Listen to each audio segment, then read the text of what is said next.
ఈరోజు మన వాక్య ధ్యానాంశం దేవుని నీతి. ఫిలిప్పీ పత్రిక 3వ అధ్యాయము 6-9 వచనాలు. ఒకడు నీతిమంతుడైతే 10 మంది ఇతరులను నీతిమంతులను చేస్తాడు. క్రైస్తవ నీతి ఇతర నీతుల కంటే వ్యత్యాసమైనది. గాంధీ గారు తన వంటి ఇతరులను తయారు చేయలేకపోయారు. ఎందుకంటే ఆయన సిలువ యుద్ధ ప్రారంభించలేదు. కొంతమంది మంచివారు ఉంటారు, వారికి హృదయ శుద్ధి ఉండకపోవచ్చు. వారు క్రమముగా ఆరాధనకు వెళ్ళవచ్చు, బాహాటముగా పాపములు చేయకపోవచ్చు. యోధా భక్తి ఒక రకమైన నీతిని పరిశుద్ధుడైన పౌలుకు ఇచ్చింది. హిందూ మతం, మహమ్మదీయ మతం కూడా కొన్ని రకములైన నీతిని కలిగి ఉండవచ్చు, కానీ అది దేవుని నీతి కాదు. ఒకడు ఎంత దౌర్భాగ్యుడై గ్రహించినప్పుడు అతడు పూర్తిగా దేవుని ఎదుట విరిగిపోవును. రోమా 7:24. అయ్యో, నేను ఎంత దౌర్భాగ్యుడను! ఇట్టి మరణమునకు లోనగు నా శరీరము నుండి నన్ను ఎవడు విడిపించును? దేవుని ఆత్మ నడిపింపు ప్రకారము తాను ఏదియూ చేయలేదని గ్రహిస్తాడు. దేవుని ఆత్మ మనసు నీకు వస్తే నువ్వు విరిగిపోతావు. నా మంచి క్రియలన్నీ రోమా 7:18. నా యందు అనగా నా శరీరమందు మంచి ఏదియూ నివసింపదని నేను ఎరుగుదును. కొన్ని బావులుంటాయి, వాటిలో పైన తేలే నీళ్ళన్నీ బాగా కనబడతాయి, కానీ దుర్వాసన, మురికి బావి అడుగు బాగాన ఉన్నాయి. ఒక పొడుగాటి కర్ర తీసుకుని దానితో నీళ్లు కదిపినట్లయితే మురికి పైకి తేలుతుంది. శుద్ధీకరించి ఆత్మ విరిగినరిగిన మనుష్యుల నుండి బయటికి వస్తుంది. అతడంటాడు, నేను ప్రతిదినము ఆయనకు మొరపెడతాను. ప్రజలు నిన్ను దొంగ అని పిలవచ్చు. అవును సహోదరుడా, నేను దొంగనే. నేను దొంగలించను, కానీ దొంగలించే స్వభావం నాలో ఉన్నది. నేను ఒక దొంగను అని ఎవరు నాకు చెప్పనక్కర్లేదు. పరిశుద్ధాత్మ దేవుడు నాలో ఉన్నదంతయు నాకు చూపించును. నేను మద్రాసుకు వచ్చినప్పుడు ఒక పరాయివాడిని. నేను ఒక దుష్టమైన జీవితం జీవిస్తున్నట్లుగా అనేక మంది బోధకులు, నాయకులు ఇంగ్లాండ్లో ఉన్న నా స్నేహితునికి వ్రాసి ఉన్నారు. ఆ స్నేహితుడు నన్ను గూర్చి సత్యము తెలుసుకోవడానికి వచ్చాడు. ఆయన వచ్చి నాతో 6 నెలల నివాసము చేశాడు. నేను దేవుని అడిగాను, దేవా, నేను నిజముగా నీ వాడినేనా అని. దానికి జవాబుగా యెషయా 48:15 ఇచ్చాడు. నేనే ఆజ్ఞ ఇచ్చిన వాడను. నేనే అతని పిలిచి తిని, నేనే అతని రప్పించి తిని. అతని మార్గము తేజరిల్లను. ఈ రీతిగా నేను ఆయనకు చెందినవాడని అని నిర్ధారణ చేశాడు. నేను ఆయన దృష్టిలో ఎక్కడ నిలిచున్నానని దేవుని ప్రశ్నించడం నేను నా ఆధిక్యతగా భావించాను. అనేక కష్టములు నా త్రోవన వచ్చినవి. మనుషులు నాకు చాలా హాని చేశారు, కానీ దేవుడు నా పక్కన నిలబడ్డాడు. ఆ దినములలో గొప్ప మొత్తమైనటువంటి ₹135 నేను అద్దెగా చెల్లించవలసి వచ్చినది.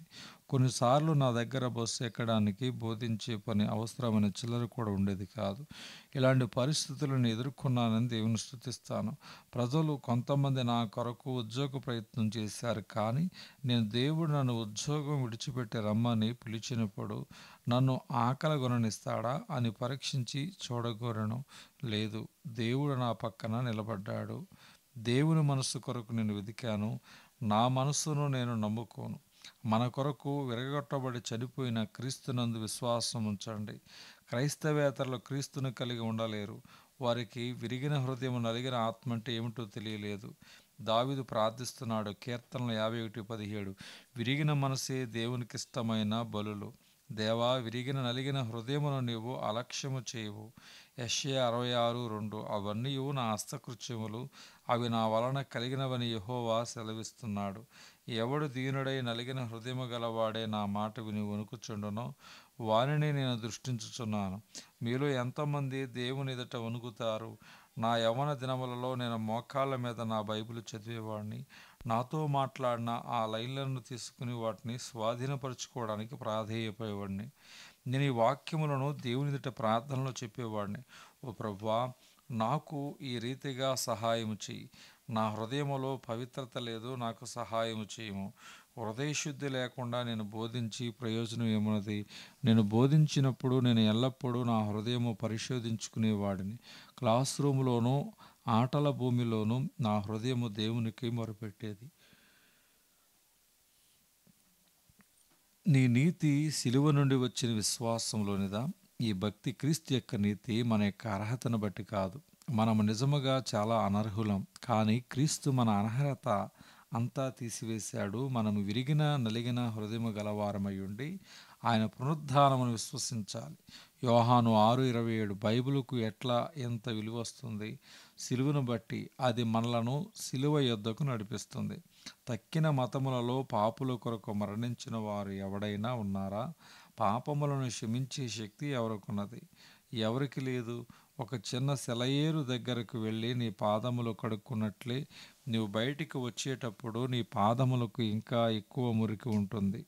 పెద్ద ప్రవాహముల ద్వారా మనం నడిచి వెళ్తే ఒడ్డు నుండే మురికి మన పాదముల మీద ఉంటుంది.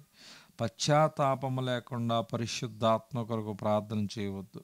నువ్వు భాషలతో మాట్లాడితే నువ్వు పరిశుద్ధాత్మ చేత నింపబడ్డావని అనుకోవచ్చు, కానీ నువ్వు మోసపోతున్నావు. పరిశుద్ధాత్మ వచ్చినప్పుడు నీవు విరిగిపోతావు. నీవు నీ యొక్క స్వభావములోనికి త్రవ్వుకోవాలి. నువ్వు లోతుగా త్రవ్వి అక్కడ అబద్ధములు ఏవి ఉన్నాయో చూడు. సైతాను అక్కడ ఏమి పెట్టాడో చూడు. ఒకవేళ ధనాపేక్ష నీ యందు ఉన్నదేమో. నువ్వు భయభక్తులు గల వాడివి అయి ఉండి నీకు బాగా తెలిసిన వాడివి అయితే ప్రజలు నీకు దేవుని మహిమార్థమై వాడడానికి డబ్బులు ఇస్తారు, కానీ నీవు దానిని నీ మీదనే వాడుకోవచ్చు. ఆ డబ్బు నిన్ను నీ బిడ్డలను నాశనం చేస్తుంది. నేను బడిలో గణిత శాస్త్రము ఇంగ్లీష్ నేర్పేవాడిని. నేను ఆలోచించడం ఆరంభించాను. ఒక బ్రాహ్మణుడు దీన్ని బోధించలేడా? నా వంటి వాడు దేవునితో అనుభవం కలిగిన వాడు ఎందుకు ఇలాంటి పని చేయాలి? దేవుని పిలుపు నాకు రాకముందు నేను ఆ విధముగా ఆలోచించేవాడని.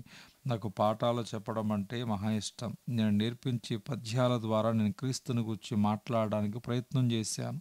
నేను అనేకమైన మంచి వాటిని నా తరగతి యందు నా పిల్లలకు బోధించాను. అంతమటుకు హిందువుడు చేయగలడనుకున్నాను. ఒక దినాన దేవుడు నన్ను పిలిచినాడు. ఇప్పుడు నేను దేవుని చిత్తమందు ఉన్నాను. నేను సంతోషంగా ఉన్నాను. నీ నీతి దేవుని వలన అయినదిగా ఉండును. కీర్తన 92:12-15 వరకు. కొంతమంది ఎప్పుడు ప్రార్థన చేస్తుంటారు, కానీ వారి నీతి వారి పిల్లలను పట్టుకోలేదు. ఎందుకంటే వారు మొదట సూత్రాల నుండి ఆరంభించలేదు. సిలువ నుండి ఈ నీతి నాది కాదు, అది క్రీస్తుది. యోహాను 6:63. నువ్వు సిలువను అంగీకరించినప్పుడు అది దేవుని వాక్యమును నీవు గ్రహించగలిగినట్లుగా నోటి నిండా అది నలిపి పెట్టును. ఈ విధముగా దేవుడు నిన్ను పోషించుచు నీకు పరిశుద్ధాత్మను అనుగ్రహించును. నీ ఒప్పుకోలు లోతుగా మారును. అది ఎంత లోతుగా వెళుతుందో అంత శక్తివంతముగా దేవుని చేతులలో ఉందువు. నీ పరిశుద్ధత అత్యధికముగా ఉండును. క్రీస్తు జీవము నీలోనికి ప్రవహించెను. ప్రతి క్రైస్తవుడు బైబిలును అర్థం చేసుకోవడానికి కోరతాడు. నువ్వు అన్నం తిన్న రీతిగానే నువ్వు చదివి ధ్యానిస్తావు. యెహోషువ 1:8. ఎవడు నిన్ను జయించలేడు. నీవు వాగ్దాన దేశమును స్వతంత్రించుకుందువు. నువ్వు జయించబోతున్నావా? లేకపోతే నేను పరిశుద్ధుడను, నీతిమంతుడు గనుక నన్ను ముట్టుకోవద్దని చెప్తావా? తమ స్వనీతితో కొంతమంది నీ దగ్గరకు వచ్చి నీ దగ్గర నుండి భక్తి కలిగిన మాటలను నేర్చుకోవచ్చు, కానీ జాగ్రత్తగా ఉండు. వారిని ప్రేమించి వారిని గూర్చిన సత్యము వారికి తెలియపరచుము. దప్పికకు నీవు మరణించటము కానీ దప్పికకు నువ్వు మరణించడం కానీ, ఎర్ర సముద్రములో మునిగిపోవటం కానీ, పాముల చేత అరణ్యములో కరవబడటం కానీ వారు ఎప్పుడైనా నీ విషయంలో చూశారేమో అడుగు. శారాను మరియమ్మను జ్ఞాపకం చేసుకో. శారా ఒకప్పుడు అబ్రహామును తప్పుదోవలో నడిపించింది, కానీ తర్వాత దేవుని వెంబడించడం ప్రారంభించింది. ఆ దేవుని అబ్రహాము కూడా వెంబడించినాడు. ఒక రోజున దేవుడు అబ్రహాముతో నీ భార్యకు విధేయుడు కమ్మని చెప్పినాడు. శారాను తృణీకరించవద్దు. ఒకప్పుడు శారా అబ్రహాము వెనక నడిచింది, కానీ తదుపరి ఆమె ముందుకు వచ్చి అబ్రహామును నడిపించింది. మొట్టమొదటి ఉజ్జీవకర్త కాబట్టి ఉజ్జీవకర్తగా ఫెలోషిప్లో జెమియా శరీరాన్ని పరిశుద్ధాత్మ అగ్ని కాల్చివేసింది. ఆమెలో నేను మాంసమును ఎన్నడను చూడలేదు. దేవుడు ఈ కొద్ది వాక్యము దేవుడు దీవించునుగాక. ఆమెన్.